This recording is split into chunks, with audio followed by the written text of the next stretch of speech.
नमस्कार, मैं हूं आपके साथ अनुराग मुस्कान। 9 बज चुके हैं। खबरों का सिलसिला हम यहां शुरू करेंगे और सबसे पहले बात करेंगे काले धन की सोनपरी की। पश्चिम बंगाल का शिक्षक घोटाला रोज नई सनसनी पैदा कर रहा है। ईडी ने जब से मनी लॉन्ड्रिंग की जांच शुरू की है, अकूत दौलत बाहर आ रही है। घोटाले के अहम किरदार अर्पिता मुखर्जी के घर और दूसरी बार रेड की गई और इस बार पहले से भी ज्यादा कैश और गोल्ड मिला। अर्पिता सारा ठीकरा पार चटर्जी पर फोड़ रही हैं। सत्ता का जब बेजा इस्तेमाल होता है तो काली कमाई के ऐसे ही राज खुलते हैं। किसी का हक मारकर हासिल की गई दौलत के कितने मालिक हैं, ये जांच के बाद ही पता चलेगा। लेकिन सोनपरी अर्पिता और उसके खैर खा पार्थ चटर्जी पर शिकंजा जरूर कसता जा रहा है। ममता ने पार्थ चटर्जी को मंत्री समेत कई पदों से बर्खास्त कर दिया है। सवाल है कि क्या अर्पिता पार्थ महज मोहरे हैं? असली घोटालेबाजों तक जांच की आंच पहुंचना क्या अभी बाकी है? बेलघरिया में ईडी का छापा, अर्पिता के घर कुबेर का खजाना, करोड़ों का कैश, करोड़ों का सोना, पार्थ अर्पिता का जाल, कहां कहां मार।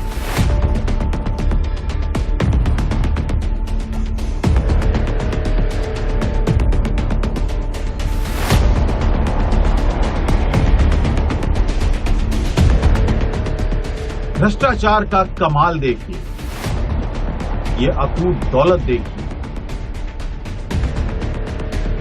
आंखें चौंधिया देने वाला गोल्ड देखिए, पाप का पाप देखिए, अर्पिता को समर्पित कुबेर का खजाना देखिए, राजनीति और हुस्न के कॉकटेल का साम्राज्य देखिए।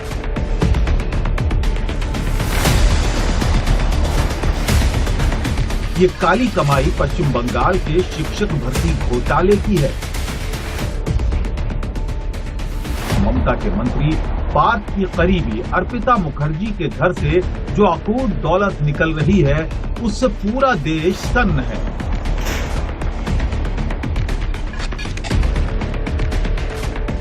अर्पिता के 24 परगना जिले के बेलघरिया में दूसरे घर पर ईडी ने रेड मारी तो एक बार फिर नोटों का पहाड़ निकला,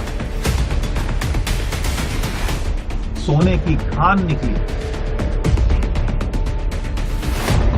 ईडी ने यहां 27 करोड़ 90 लाख रुपए बरामद किए। ये पूरी रकम 10 ट्रंकों में समाई।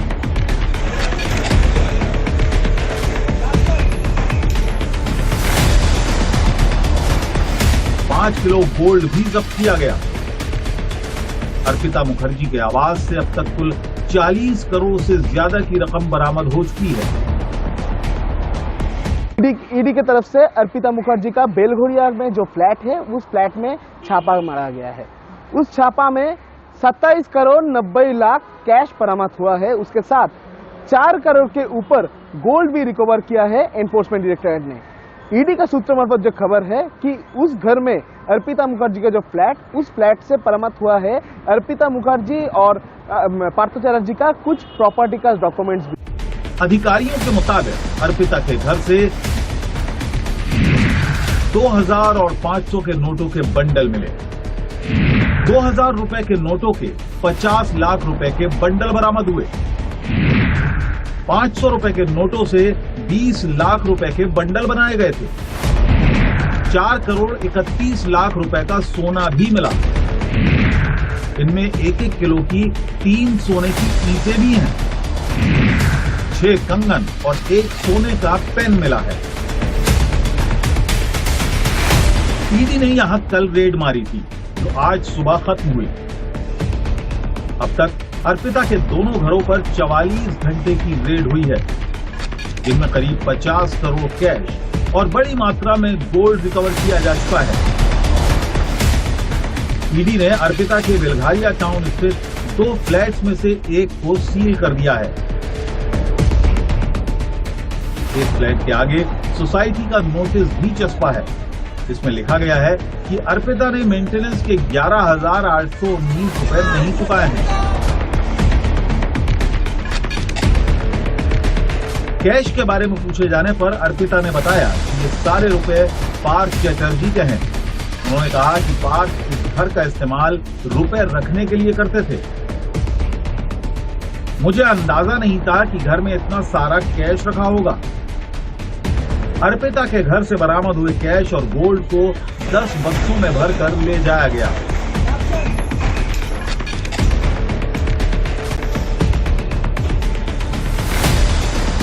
ईडी के सूत्रों के मुताबिक ईडी ने अर्पिता के बेलघारिया स्थित जिस फ्लैट पर रेड की, वहां सीसीटीवी में तृणमूल के सांसद सौगत राय भी कैप्चर हुए हैं। ईडी अब इसके पीछे की वजह जानने में जुट गई है। हालांकि सौगत राय ने सफाई दी है कि वो अर्पिता को जानते तक नहीं। उस कॉम्प्लेक्स का सीसीटीवी फुटेज में मिला है सौगत राय का तस्वीर।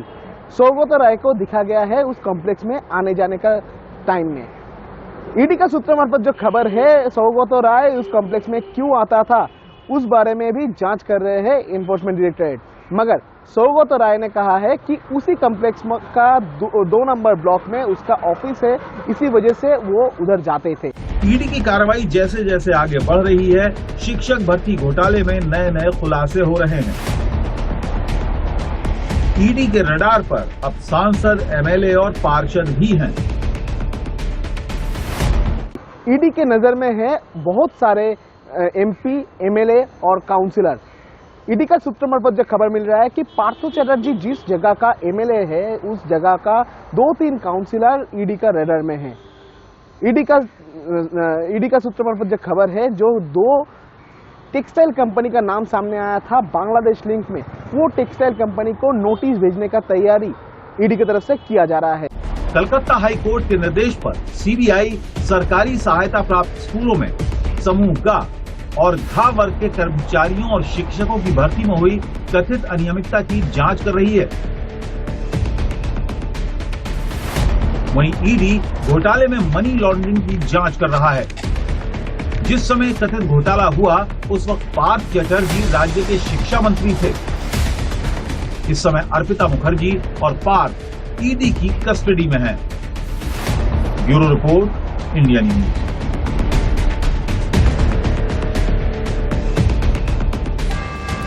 देखिए, अर्पिता मुखर्जी के घर से मिली बेशुमार दौलत पहली बार नहीं मिली है। इससे पहले ईडी ने 22 जुलाई को भी रेड की थी और करीब 21 करोड़ कैश, विदेशी करेंसी और कई अहम दस्तावेज भी बरामद किए थे। सवाल है कि अर्पिता इतने कम समय में कैश क्वीन आखिर बन कैसे गई? शिक्षक भर्ती घोटाले के खुल रहे काले राज। अर्पिता मुखर्जी के घर दौलत का भंडार। 22 जुलाई को भी ईडी का पड़ा था छापा। अर्पिता के फ्लैट से मिला था अटूट खजाना। ये तस्वीरें जिसने भी देखी हैरान रह गया। कुबेर का ये खजाना मिला अर्पिता मुखर्जी के घर से। 22 जुलाई को रेड हुई तो 20 करोड़ से ज्यादा का नोटों का पहाड़ निकला। इसके बाद कल बेलघरिया में भी ईडी ने रेड की तो करीब 28 करोड़ कैश और 5 करोड़ का सोना बरामद हुआ। 21 करोड़ 20 लाख रुपए कैश मिले थे, 79 लाख की ज्वेलरी, 54 लाख रुपए की विदेशी करेंसी, 22 महंगे मोबाइल और कई प्रॉपर्टी के कागजात मिले थे। शिक्षक भर्ती घोटाले में अर्पिता के अलावा एक और किरदार बेहद अहम है, वो है मोनालिसा। कुछ वक्त पहले सामान्य से जिंदगी जीने वाली ये दोनों ब्यूटी क्वीन अब मालामाल है, करोड़ों में खेल रही थी। हर कोई यही जानना चाहता है कि गरीबी में दिन काटने वाली अर्पिता और मोनालिसा अचानक इतनी रईस कैसे बन गईं? आखिर ये कृपा कहां से बरसी? चंद सालों में ही दोनों फर्श से अर्श तक कैसे पहुंच गईं? फिल्मों की मामूली फीस के लिए निर्माताओं के चक्कर लगाने वाली अर्पिता अचानक करोड़पति कैसे बन गई? एक छोटे से घर में रहने वाली अर्पिता आलीशान बंगलों और कोठियों की मालकिन कैसे बन गई? दक्षिण कोलकाता के पॉश हाई राइज कॉम्प्लेक्स में कैसे पहुंची? एक मामूली सी मॉडल नक्तला उदयन संघ की पोस्टर गर्ल कैसे बन गई? इन दो किरदारों की कुछ साल पहले की कुंडली पर नजर डालते हैं। सबसे पहले बात करते हैं हुस्न की मलिका अर्पिता मुखर्जी की, क्योंकि अर्पिता की तरक्की की रफ्तार ने सबको चौंका दिया है। अर्पिता मुखर्जी बेलघरिया के दीवानपारा में एक छोटे से घर में रहती थी। अर्पिता के पिता सरकारी नौकरी करते थे। पिता की मौत के बाद अर्पिता ने सरकारी नौकरी नहीं की। अर्पिता ने 2004 के आसपास मॉडलिंग शुरू की। अर्पिता ने एक नेल आर्टिस्ट के तौर पर भी काम किया। मॉडलिंग करते हुए अर्पिता को बंगाली फिल्मों में छोटे मोटे रोल मिलने लगे। कुछ साल पहले तक अर्पिता के पास एक कार तक नहीं थी। छोटे रोल मिलने के बाद अर्पिता ने सेकंड हैंड कार खरीदी थी। तो कभी सेकंड हैंड कार से चलने वाली अर्पिता मुखर्जी ने अचानक से तरक्की की ऐसी रफ्तार पकड़ी कि वो चंद सालों में करोड़पति बन गई। नोटों का ढेर लग गया। आलीशान बंगलों और कोठियों की मालकिन बन गई। कहा जाता है कि अर्पिता मुखर्जी पर यह कृपा मंत्री पार्थ चैटर्जी से दोस्ती करने के बाद बरसी। पार्थ चैटर्जी के करीब आने के बाद से ही अर्पिता के दिन बदलने लगे। ईडी की छापेमारी में मिला खजाना इस बात का जीता जागता सबूत है। अब बात करते हैं घोटाला केस के दूसरे किरदार मोनालिसा दास की। कहा जाता है कि इन पर भी मंत्री पार्थ चैटर्जी की बड़ी कृपा रही है। कृपा के बाद इनका भी जीवन कैसे बदला, अब ये भी देख लीजिए। मोनालिसा गिरफ्तार पार्थ चैटर्जी की बेहद करीबी थे। 2014 में आसनसोल में काजी नजरुल विश्वविद्यालय में एडमिशन लिया। वर्तमान में उसी यूनिवर्सिटी में बंगाली विभाग की प्रमुख हैं। मोनालिसा को मंत्री पार्थ की कृपा से ही नौकरी मिली। मोनालिसा दास के नाम पर कुल 10 फ्लैट हैं। सूत्रों के हवाले से जानकारी ये भी है कि पार्थ ने कई फ्लैट और जमीन मोनालिसा को गिफ्ट में दी। शांति निकेतन की रहने वाली है मोनालिसा। हालांकि मोनालिसा अभी इन सभी आरोपों को सिरे से नकार रही है, लेकिन इतना भी साफ है कि मंत्री की कृपा के बिना कोई इतनी जल्दी फर्श से अर्श तक नहीं पहुंच सकता। अर्पिता और मोनालिसा चंद सालों में ही मालामाल हो गई, लेकिन अब गले में घोटाले का फंदा कस रहा है। ये तो महज शुरुआत है। अभी देखना होगा कि काली कमाई के और क्या क्या राज खुलते हैं। Bureau report, India news. करोड़ों की काली दौलत के राज 5 डायरियों में छिपे हैं। काली कमाई का पूरा हिसाब किताब है, लेकिन कोडवर्ड में क्या ये कोडवर्ड डिकोड होंगे? क्या घोटालों के सभी किरदारों के चेहरे से नकाब उतर पाएगा? ये रिपोर्ट देखिए।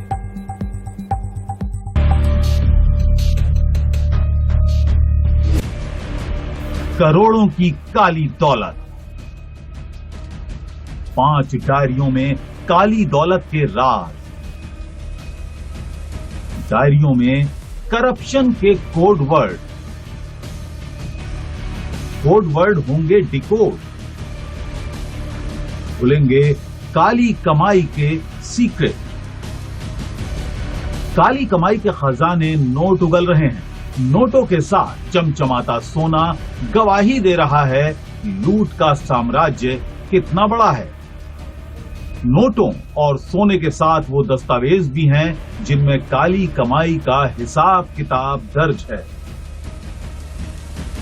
अर्पिता मुखर्जी के घर छापे में पहले 2 डायरियां मिली, अब 3 और डायरियां मिली हैं। इन तीनों डायरियों में हिसाब किताब लिखा गया है, लेकिन कोड वर्ड में। इन कोड वर्ड को डिकोड करना एक बड़ी चुनौती है। छापे में 2600 पेज का एक दस्तावेज भी मिला है, जिसमें अर्पिता की प्रॉपर्टी का जिक्र है। अर्पिता के बेलघारिया में स्थित घर पर बुधवार को 18 घंटे चले छापे में ईडी को नोटों के साथ ऐसे कई सबूत मिले हैं जो काले धन के किरदारों को बेनकाब करने के लिए काफी हैं। इससे पहले भी अर्पिता के घर 2 डायरियां मिली थी, जिनमें सबसे अहम है वो काली डायरी जिसमें करप्शन का पूरा हिसाब है। इसके साथ मिली थी एक पॉकेट डायरी। काली डायरी बंगाल के शिक्षा मंत्रालय की है, जिसके 40 पन्नों में अर्पिता और पार्थ चैटर्जी की कारनामों का कच्चा चिट्ठा है। ब्लैक डायरी में कोड का इस्तेमाल किया गया। कोड भाषा में घोटालेबाजों की कुंडली लिखी। ईडी डायरी की भाषा को डिकोड कर रही है। कोड में नाम और मोबाइल नंबर हो सकते हैं। डायरी से सभी घोटालेबाजों के नाम उजागर होंगे। पैसा कहां से आया, किसने कितना खाया, ये खुलासा होगा। ईडी के मुताबिक काली डायरी में अर्पिता अपने बैंक खातों में जो नकदी जमा करती थी, उसका लेखा जोखा है। ईडी ये जानना चाहती है कि अर्पिता के पास ये पैसा कहां से आया। साथ ही दूसरी डायरी में लिखे गए नामों के बारे में भी पूछताछ की जा रही है। जिससे ये मालूम चलेगा कि इस घोटाले में कौन कौन लोग हैं जिनसे अर्पिता के संबंध हैं और डायरी में लिखे गए रकम से इन लोगों का क्या लेना देना है। अर्पिता के घर से मिली पॉकेट डायरी 14 पन्नों की है। पॉकेट डायरी में पेज नंबर 1 से 11 तक कई राज दफन हैं। पॉकेट डायरी में कई मंत्रियों के नाम और मोबाइल नंबर हैं। सूत्रों के मुताबिक ईडी सबकी लिस्ट तैयार कर रही है। डायरी में जिनके नाम हैं उन सभी से पूछताछ होगी।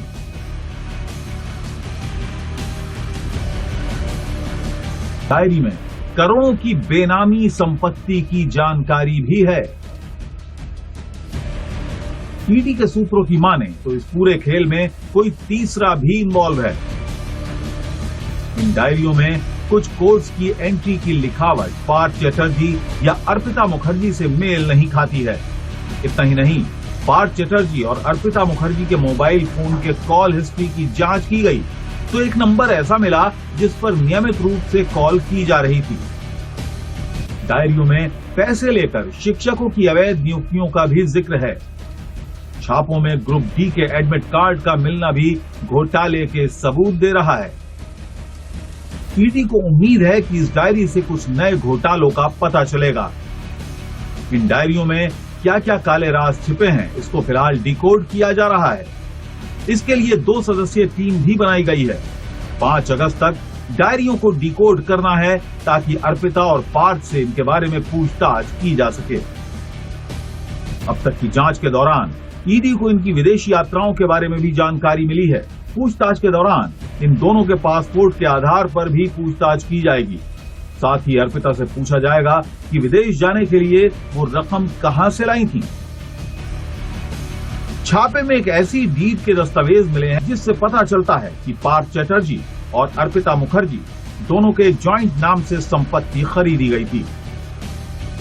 Bureau report, India news. आगे बढ़ते हैं और अब बात करते हैं पार्थ के पाप की।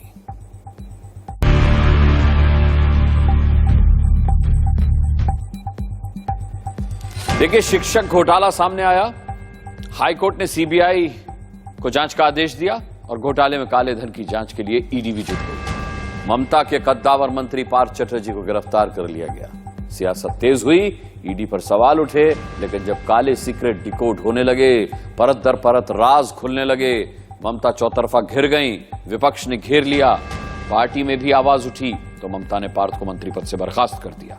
ममता कह रही हैं, मेरी पार्टी जो है वो सख्त कार्रवाई करती है। सवाल है कि ये कार्रवाई पहले क्यों नहीं हुई?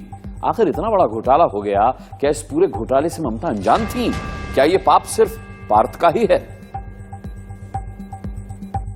ममता के खास घोटाले में हाथ बहुत ही शातिर पार्थ चटर्जी, बंगाल की सियासत का बड़ा नाम, कई मंत्रालयों की संभाली कमान, लेकिन दौलत की भूख ले डूबी, सत्ता का बेजा इस्तेमाल कर करोड़ों का खेला कर दिया। ईडी ने शिकंजा कसा तो सारी इज्जत धूल में मिल गई और अब सत्ता भी चली गई। विपक्ष और पार्टी के अंदर से उठी मांग के बाद आखिरकार सीएम ममता बनर्जी ने एसएससी घोटाले में पार्थ चटर्जी को तत्काल प्रभाव से मंत्री पद से हटा दिया। पार्थ चटर्जी को उद्योग मंत्री के पद से हटाए जाने के साथ साथ बाकी पदों से भी हटा दिया गया। इसमें सूचना एवं प्रसारण विभाग, संसदीय मामलों से जुड़े विभाग भी शामिल हैं। ন্যাশনাল ওয়ার্কিং কমিটির মেম্বার ছিলেন, তিনি দলের মহাসচিব ছিলেন, জাগো বাংলার এডিটর ছিলেন, আমাদের যে দলের খবরের কাগজ পার্টি মাউথপিস, এবং তার সাথে ডিসিপ্লিনারি কমিটির তিনি একজন সদস্য ছিলেন। এই কমিটি দলের মহাসচিব এবং ন্যাশনাল ভাইস প্রেসিডেন্টও ছিলেন, যেহেতু তিনি ওয়ার্কিং কমিটির মেম্বার ছিলেন। এই 5টি পদ থেকেই তাকে অপসারিত করা হচ্ছে এবং যতদিন তদন্ত চলবে দলের তরফ থেকে তাকে সাসপেন্ড করা হলো এবং তিনি যদি মনে করেন নিশ্চিতভাবে তিনি দেশের একজন নাগরিক। पार्थ को हटाने के बाद ममता ने कहा, मैंने पार्थ चटर्जी को मंत्री पद से हटा दिया है। मेरी पार्टी सख्त कार्रवाई करती है। इसके पीछे कई कारण हैं, लेकिन मैं विवरण में नहीं जाना चाहती। पार्थ को हटाकर ममता बेशक अपनी पीठ ठोक रही हो, लेकिन बीजेपी का मानना है कि घोटाले के तार सीएम तक जुड़े हैं और पूरी पार्टी ही करप्ट है। पार्थो चटर्जी तो सिर्फ एक को देख रहे हैं, लेकिन इसका पीछे 50,000 करोड़ का स्कैम है। तो कालीघाट जाइए, आप देखिएगा, ममता बनर्जी का पूरा के पूरा इसका ऊपर हाथ है, सर का ऊपर, पार्थो चटर्जी के ऊपर। पीछे जो है वो ममता बनर्जी, उसका अरेस्ट होना चाहिए, क्योंकि ये सबसे बड़ी भ्रष्टाचार महिला हो गया। एक दिन वो ऑनेस्ट थे, लेकिन आज भ्रष्टाचार से भ्रष्टाचार हो गया। उसका भतीजा का घर में चेक करे तो कम से कम 50,000 करोड़ मिलेगा। और इसमें पार्थो चटर्जी को निकालने के बाद तृणमूल ऐसा पूरा सतता का और एकदम वो नहीं हो जाएगा, अच्छा नहीं हो जाएगा। पूरा पार्टी का ऊपर बहुत सारा नाम है इसमें। सिर्फ पार्थो चटर्जी को अपसारण करके निकाल के पार्टी का जो चेहरा है वो बदल नहीं सकते। तृणमूल का पूरा पार्टी एकदम करप्टेड है। बहुत सारा नेता, मंत्री, प्रभावशाली लोग इसमें जुड़े हुए हैं। पार्थ चटर्जी जब शिक्षा मंत्री थे उस दौरान यह घोटाला हुआ था, जिसके लिए उन्हें गिरफ्तार किया गया। पार्थ ने बंगाल की सियासत में खूब नाम कमाया। पार्थ चटर्जी 2001 में टीएमसी के टिकट पर विधायक चुने गए थे। 2006 से 2011 तक पार्थ चटर्जी विपक्ष के नेता थे। राजनीति से पहले पार्थ एचआर प्रोफेशनल थे। पार्थ ने कोलकाता यूनिवर्सिटी से एमबीए भी किया है। ईडी की जांच के बाद शिक्षक भर्ती घोटाले में एक के बाद एक खुलासे हो रहे हैं। ईडी की शुरुआती जांच में यह सामने आया है कि मंत्री पार्थ चटर्जी के करीबी सहयोगी अर्पिता मुखर्जी 12 शेल कंपनियां चला रही थी और इन्हीं शेल कंपनियों के जरिए ब्लैक मनी को व्हाइट करने का खेल चल रहा था। इस घोटाले में पार्थ चटर्जी पर नया आरोप भी लगा है। पार्थ ने अपने बॉडीगार्ड के 10 रिश्तेदारों को सरकारी नौकरी दी थी। इस सिलसिले में हाईकोर्ट में याचिका भी दायर की गई है। इसे हाईकोर्ट ने मूल मामले से जोड़ने का आदेश दिया है। इससे पहले ईडी ने अपनी जांच में खुलासा किया था कि पार्थ ने डायमंड सिटी में 3 फ्लैट खरीद रखे थे। तीनों फ्लैट फुल एयर कंडीशन थे, लेकिन चौंकाने वाली बात ये थी कि पार्थ ने इन फ्लैट्स में से एक लग्जरी फ्लैट सिर्फ कुत्तों के लिए रिजर्व रखा था, जिसमें पार्थ के पालतू कुत्ते रहते थे। फिलहाल पार्थ चटर्जी 3 अगस्त तक ईडी की हिरासत में है और उनसे कोलकाता के सीजीओ कॉम्प्लेक्स में पूछताछ की जा रही है। ममता ने उन्हें मंत्री पद से हटा तो दिया है, लेकिन सवाल है कि क्या पश्चिम बंगाल में करप्शन का जो खुला खेल हुआ उसकी जिम्मेदारी आखिर किसकी है। Bureau report, India news. वहीं इंडिया न्यूज से बात करते हुए सांसद और बीजेपी के राष्ट्रीय उपाध्यक्ष दिलीप घोष ने कहा है कि अभी और राज खुलने बाकी हैं। ये बहुत बड़ा घोटाला है।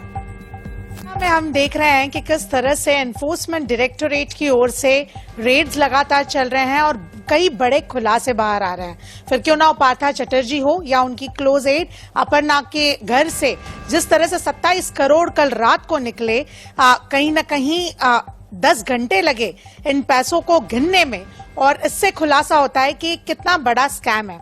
मेरे साथ इसी टॉपिक पर बोलने के लिए मेरे साथ दिलीप घोष, जो कि बीजेपी एमपी हैं, वाइस प्रेसिडेंट है वहां पे, उनसे भी बात करते हैं। सर, किस ये स्कैम बहुत ही डीप रूटेड लग रहा है। 27 करोड़ कल दूसरी बार ये रेड हुई, दूसरा घर, दूसरा 27 करोड़ रुपए, 10 घंटे लगे मैन पावर को काउंट करने के। देखिए, ये आज की नहीं है स्कैम। टीएमसी सरकार जब से आई लगभग 11-12 साल हो गया है। जितना भी अपॉइंटमेंट हुआ, जितना नियुक्ति हुई, जितनी एग्जाम हुआ, तो सब जगह स्कैम हुआ। पूरा लिस्ट बदल जाता है। ऐसे लोगों को नौकरी मिला है पैसा के बल पर जो एग्जाम में बैठे ही नहीं है, जो फेल किए हुए हैं। अब ये जो एसएससी को लेके पार्थ वो पकड़े गए, अब करोड़ों रुपया आ रहा है। कितने नेता कितना करोड़ कमाए, कोई सीमा नहीं है।